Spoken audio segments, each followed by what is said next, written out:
this letter, wow, this letter from Selma Sayar about her teacher. Yeah. It grabs you, you know? Mm-hmm. The gratitude just pours out of it. Absolutely. It's so clear that this teacher was like way more than just someone who taught, right? Yeah. This was somebody who really shaped lives. Mm-hmm. So let's dive into this letter and see if we can uncover what made this educator so impactful and maybe learn something about teaching and learning, you know, along the way. Right. Right.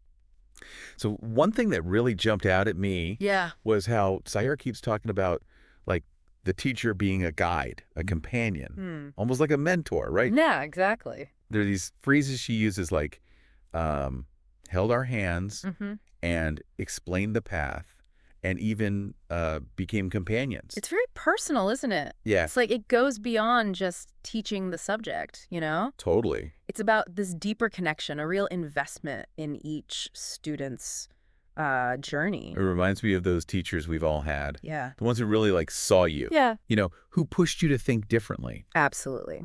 And Sayar specifically mentions how this teacher connected faith, specifically the Quran, to, you know, everyday life. Right. I'm really curious about that. How do they approach that? So it wasn't just like rote memorization or anything. Okay. Sayar talks about how the teacher connected the Quran to the natural world, you know, like fostering this love for creation through understanding the creator. I see. She gives this example of, you know, a bird's wing. Right. Like how intricate it is, perfectly designed for flight. Yeah. And that becomes a testament to, you know, the wisdom and the power behind its creation. Wow. It's such a good example of how like awe and wonder can be this incredibly powerful tool in learning. So it wasn't about separating faith and science. No. It was about weaving them together. Wow. And get this, what's even more interesting is how this teacher dealt with students who were maybe more skeptical, more logically minded. Yeah. You know? Like, how do you bridge that gap? Exactly. And Sayar talks about how the teacher used probability, like the principles of probability, to explain how complex protein formation is. Right. Showing that even from a purely scientific perspective, the chances of these structures just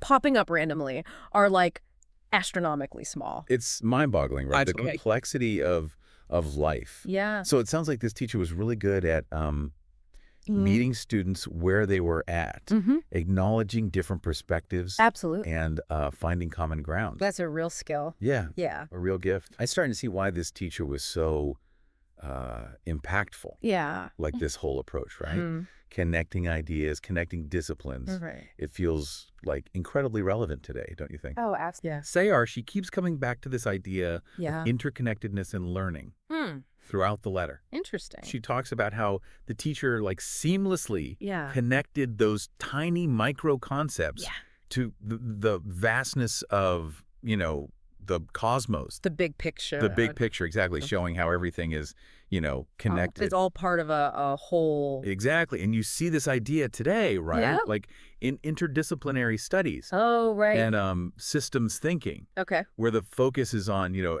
breaking down those silos, understanding the relationships between different fields of knowledge. Wow. That's so fascinating. It is, isn't it? And, you know, it wasn't just about like academic knowledge. Right. Sayar talks about how this teacher instilled a sense of responsibility. Yeah. Like a responsibility towards the environment. Exactly. She remembers how the teacher taught them that natural disasters weren't just random events. But they were possibly linked to human actions. Our choices, our actions have consequences. Exactly. And it's about understanding that impact, right? Right. And fostering a sense of like stewardship for the planet. Which feels, I mean, more urgent than ever. Oh, absolutely. Especially now with, you know. Climate change. Climate change. Yeah, it's a big deal. It is. And it's amazing to think about the ripple effect this teacher created. I know. Sayar talks about how this teacher inspired like a whole generation, a lost generation, she calls them. Wow.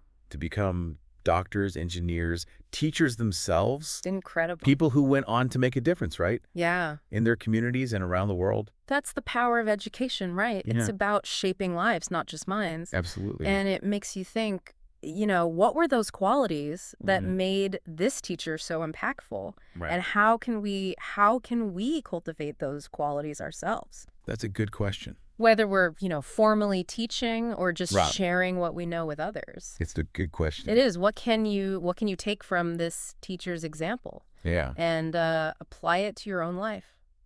That is a powerful question to consider. Yeah. This whole deep dive with you into this letter, it's been like really enlightening. I agree. It's just a beautiful reminder of how much impact a single teacher can have. It's true. And the legacy they leave behind. Powerful stuff. It really is. It really is. Yeah.